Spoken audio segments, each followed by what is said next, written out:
Elewa swali, jibu swali. Nchi gani ni nchi ndogo zaidi duniani?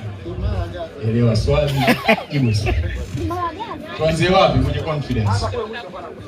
Nakwa. Baba. Na wewe baba. Nchi gani nchi?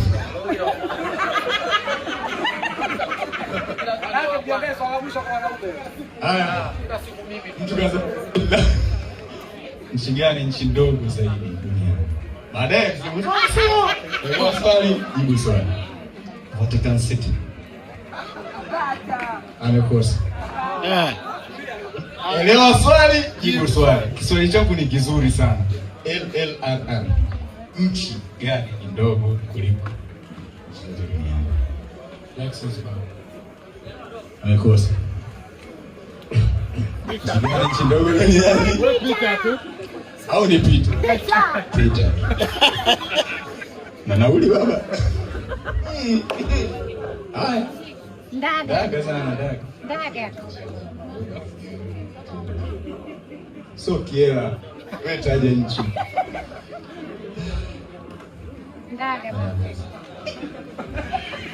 Ndaga. Wewe baba. Umefika baba. Nchi zote kubwa. Nchi ndogo zaidi. Nategemea umetoka upande gani? Huyu baba. So kichwa kidogo, nchi ndogo. Kwa kumbukumbu zangu sio nchi, ni kisiwa, sio kitu kama hicho. Sio nchi. Kwa kumbukumbu zangu hapo sijui. Ukisikia jinsi walivyojibu hata walivyojibu hapa.